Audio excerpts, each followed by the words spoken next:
Class BSc second year और BSc BEd third year का topic alcohol, जिसके part number 19 की बात कर रहे हैं। और हमारा जो टॉपिक चल रहा था वो था ट्राईहाइड्रिक एल्कोहलों की रासायनिक अभिक्रिया, जिसके अंदर हमने 4 रिएक्शन कर ली थी। ये 4 रिएक्शन कंप्लीट हो गई थी। उसके बाद में आती है ऑक्जेलिक एसिड के साथ अभिक्रिया। ऑक्जेलिक एसिड के साथ जो रिएक्शन होती है वो 2 प्रकार से होती है। पहले हम 110 से 120 डिग्री सेंटीग्रेड टेम्परेचर पर रिएक्शन करवाते हैं और दूसरी उच्च ताप पर करवाते हैं। तो दोनों में अलग अलग तरीके के प्रोडक्ट बनते हैं। तो सबसे पहले CH2OH और CHOH और CH2OH, और ये क्या होता है? गिल्सरोल। क्या है? गिल्सरोल।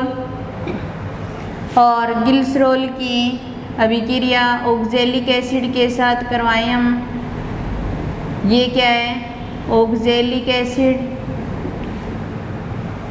ठीक है, यहाँ से H2O बाहर निकल जाएगा, निकाल दिया हमने। पीछे बच गया CH2O, इधर फिर OC, फिर COOH और CHOH और CH2OH। अब हम क्या करेंगे? यहाँ से CO2 बाहर निकालेंगे। CO2 बाहर निकालेंगे तो यहाँ से CO2 ये बाहर निकल जाएगी और पीछे बच जाएगा CH2O, CHO ये आ जाएगा, और CHOH और CH2OH। अब हम क्या करवाएंगे? इसको जल अपघटित करवाएंगे। तो जल को H और OH में इस तरीके से तोड़ सकते हैं। ये तो आपस में जुड़ जाएगा और ये आपस में जुड़ जाएगा। तो ये पहला जुड़ेगा तो CH2O के साथ H जुड़ जाएगा और CHOH और CH2OH, और ये क्या बन जाएगा? गिल्सरोल। क्या बन जाएगा? गिल्सरोल। प्लस में फिर आगे HCOOH, ये क्या बन जाएगा? Formic acid. क्या बन जाएगा?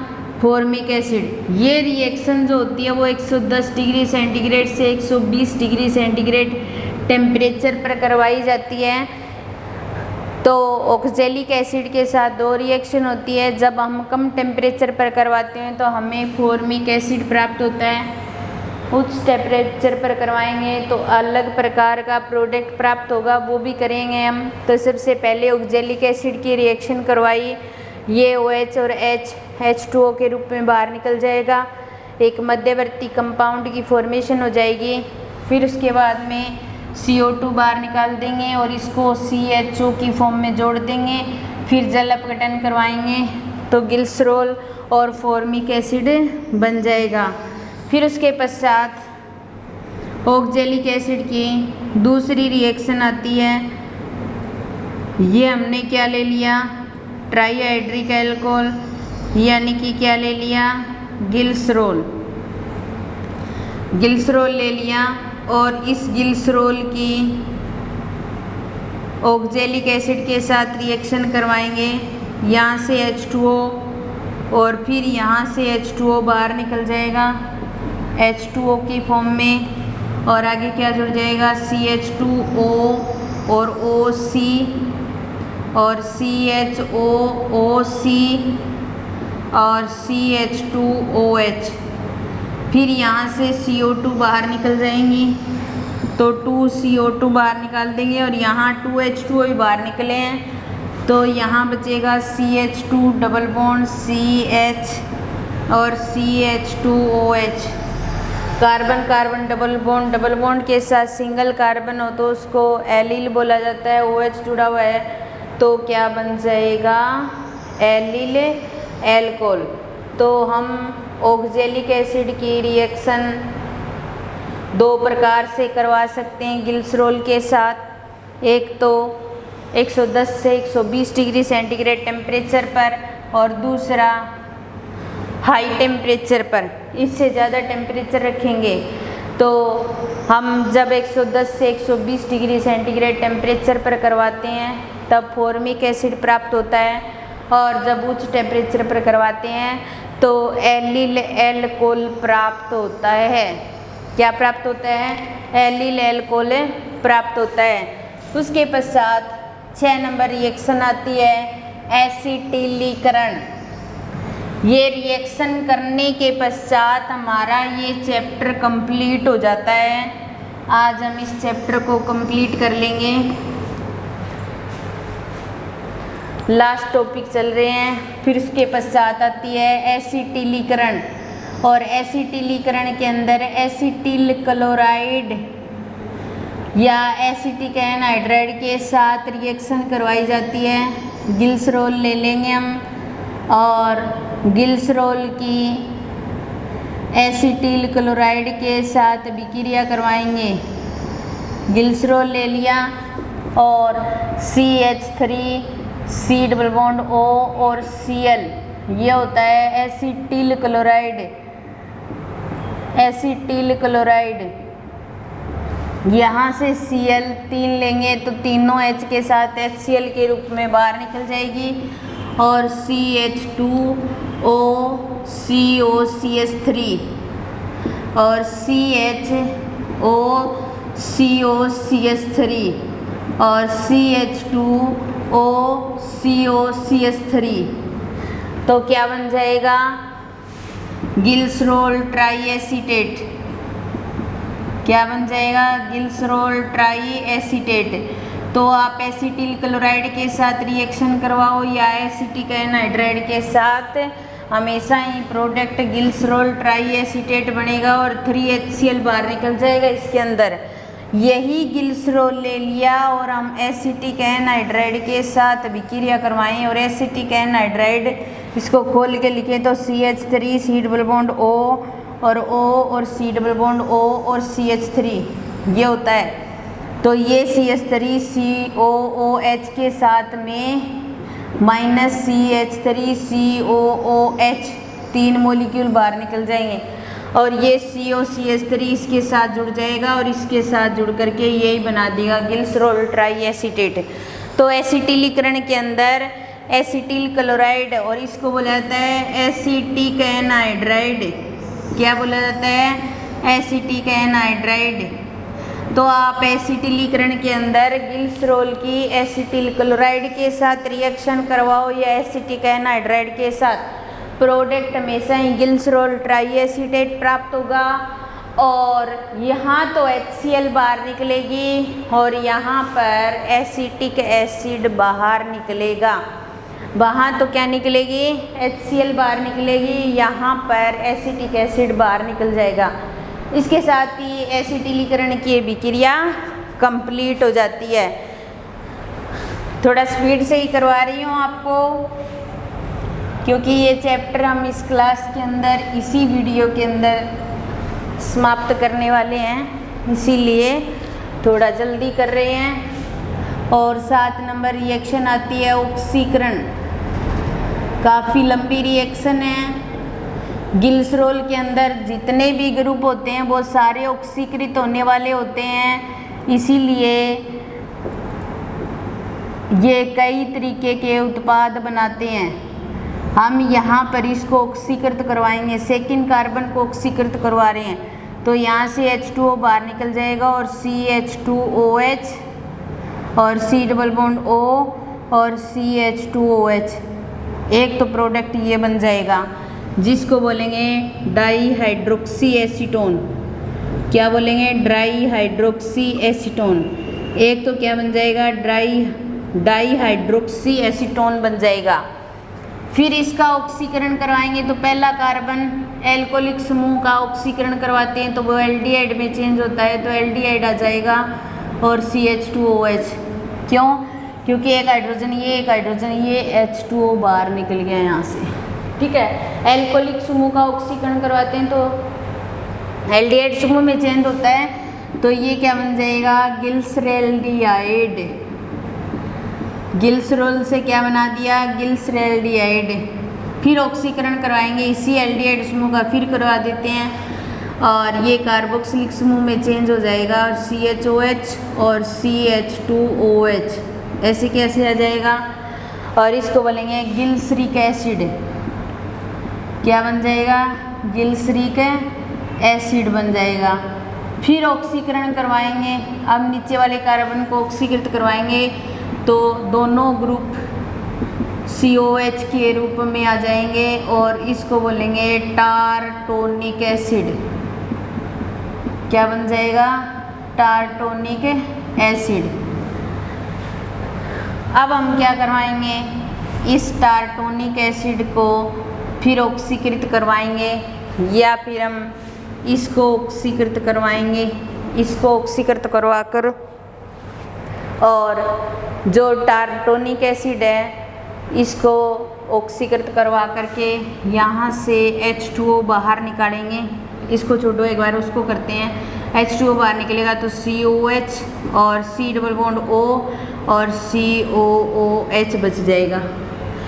और अब देखो इसको ऑक्सीकृत करवाएंगे तो मान लो ये ऊपर वाला ग्रुप ऑक्सीकृत करवाएंगे तो एल्डिहाइड में चेंज हो जाएगा, नीचे वाले को कराएंगे तो एल्डिहाइड में, फिर ऑक्सीकृत करवाएंगे कार्बोक्सिलिक में, फिर कार्बोक्सिलिक में, तो इससे ये भी बना सकते हैं अपने। फिर ऑक्सीकरण करवाएंगे तो ये CO2 बाहर निकल जाएगी, ये और यहाँ पर क्या बचेगा, ऑक्जेलिक एसिड बचेगा और इसको बोलेंगे ऑक्जेलिक एसिड। क्या बोलेंगे, ऑक्जेलिक एसिड। फिर ऑक्सीकृत करवाएंगे तो ये CO2 और ये H2O के रूप में बाहर निकल जाएंगे। तो लास्ट जो प्रोडक्ट बनेंगे वो बनेंगे कार्बन डाइऑक्साइड और H2O। एक बार वापस देख लो, ग्लिसरॉल था हमारे पास।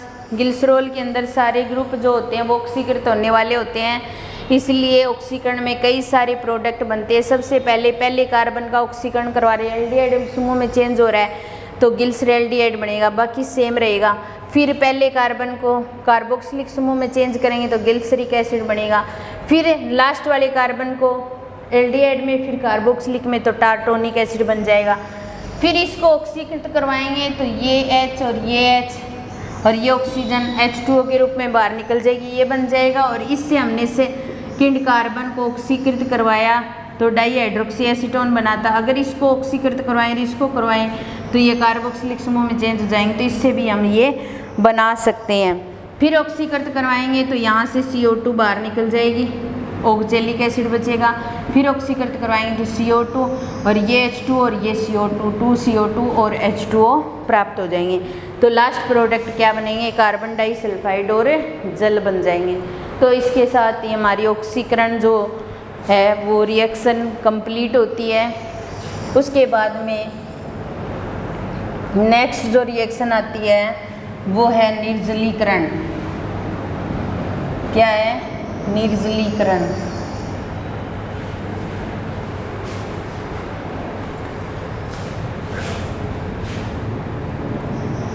कितने नंबर रिएक्शन है, 8 नंबर रिएक्शन है निर्जलीकरण। CHOH और H और CH2OH और CHOH और CH2OH, ये हमारे पास। और ये क्या है, ग्लिसरॉल है। क्या है, ग्लिसरॉल है। ठीक है, अब देखिए CH2OH और CHOH और CHOH और H, ये ले लिया हमने। इसको इस तरीके से लिख दिया, यहाँ से 2H2O के मॉलिक्यूल बाहर निकल जाएंगे। 2H2O के मॉलिक्यूल बाहर निकलेंगे तो अपने क्या करेंगे, यहाँ से H2O बाहर निकाल देंगे और ये H2O बाहर निकाल देंगे तो क्या आ जाएगा, CH2 डबल बॉन्ड CHOH, एक मध्यवर्ती कंपाउंड बन गया। अब हम क्या करवाएंगे, इसको रीअरेंजमेंट करवाएंगे। क्या करवाएंगे, रीअरेंजमेंट करवाएंगे। रीअरेंजमेंट करवाएंगे तो ये हाइड्रोजन इस कार्बन के साथ चला जाएगा तो CH2 डबल बॉन्ड CH और CHO, और इसको बुलाता है एक्रोलीन।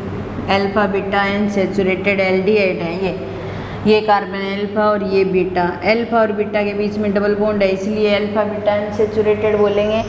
और अल्फा बीटा अनसैचुरेटेड एल्डिहाइड का एक एग्जांपल एक्रोलीन भी होता है, वो हम एल्डिहाइड वाले चैप्टर में पढ़ेंगे। अल्फा बीटा अनसैचुरेटेड कंपाउंड क्या होते हैं उसको भी करेंगे।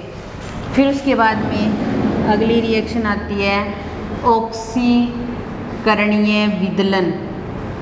ऑक्सीकरणीय विदलन का मतलब होता है कार्बन कार्बन के बीच के बंध को तोड़ना। ये रिएक्शन आ गई क्या समझ में? देखो गिल्सरोल को हमने ऐसे करके लिख दिया तो कोई फर्क नहीं है, यहाँ से H2O यहाँ से H2O 2H2O बाहर निकाल दिए, एक मध्यवर्ती बन गया, ठीक है। और इस मध्यवर्ती के इस हाइड्रोजन का ट्रांसफर इस कार्बन के साथ कर देंगे, या फिर ऐसे कर दो, इस कार्बन के साथ करेंगे तो ये कार्बन के साथ चला गया, ये सिंगल बॉन्ड में चेंज हो गया, CHO बच गया यहाँ, और इसको बोलेंगे एक्रोलीन, ठीक है। उसके बाद में आती है ऑक्सीकरणीय विदलन। ऑक्सीकरणीय विदलन नेक्स्ट रिएक्शन हमारी, चलो थोड़ा सा धीरे ही करवा देते हैं। मैं ये सोच रही थी ये चैप्टर इसी क्लास के अंदर कंप्लीट हो जाए ताकि नेक्स्ट क्लास में नया चैप्टर शुरू करें। ऑक्सीकरणीय विदलन, ऑक्सीकरणीय विदलन का मतलब ये हो गया कि कार्बन कार्बन के बीच के बंध का टूटना। तो CH2OH और CHOH और CH2OH और इसकी विक्रिया HiO4 के साथ ऑक्सीकृत करवाएंगे। तो ऑक्सीकृत करवाने पर ये HCHO में चेंज हो जाएगा, ये HCOOH फॉर्मिक एसिड में चेंज हो जाएगा, ये HCHO में, यानी ऊपर वाला कार्बन जो है फॉर्मल्डिहाइड बनाएगा, formic acid formaldehyde plus H2O बाहर निकल जाएगा और HiO3, हमने जैसे डाईहाइड्रिक अल्कोहल में पूरी रिएक्शन करवाई थी ना, तो HiO3 H2O भी बाहर निकलता है जब HiO4 के साथ इसका ऑक्सीकरणीय विदलन करवाते हैं तब।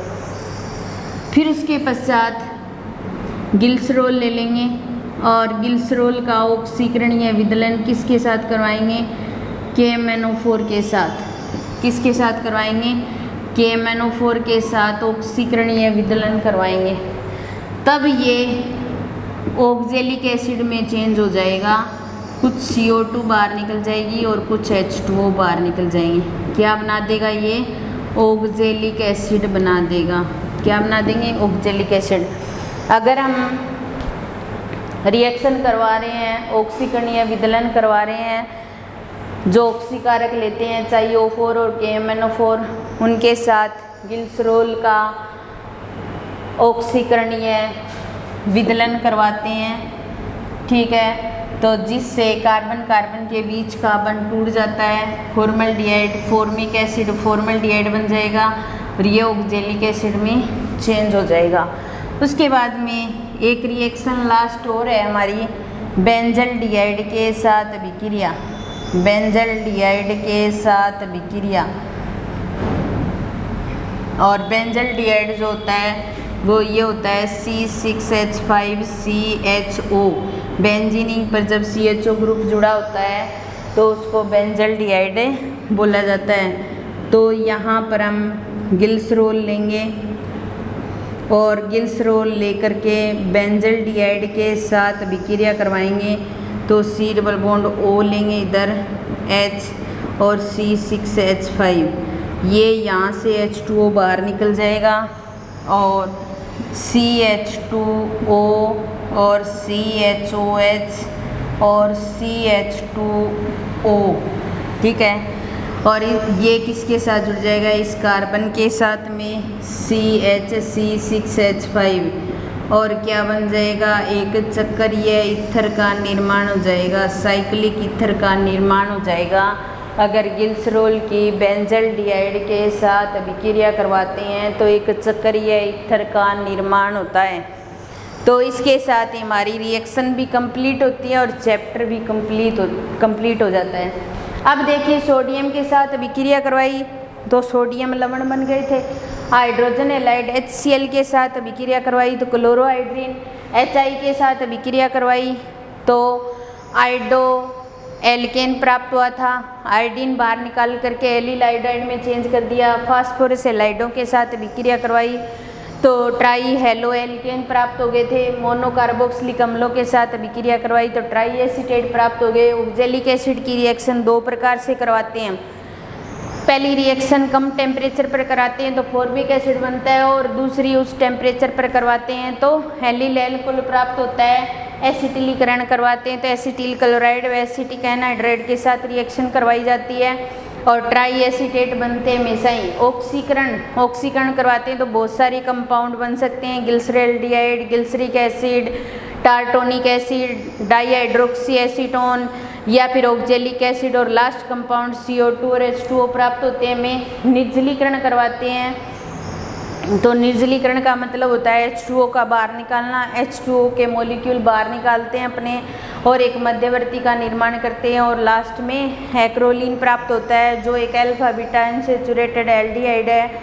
और हम एल्डिहाइड कीटोन वाले चैप्टर के अंदर अल्फा बीटा अनसैचुरेटेड एल्डिहाइड और कीटोन को भी पढ़ेंगे, ठीक है। और ऑक्सीकरणीय विदलन करवाते हैं तो कार्बन कार्बन के बीच का बॉन्ड तोड़ करके अगर HiO4 के साथ करवाते हैं तो फॉर्मल्डिहाइड फॉर्मिक एसिड बनता है, और अगर KMnO4 के साथ करवाते हैं तो ऑक्जेलिक एसिड बनता है।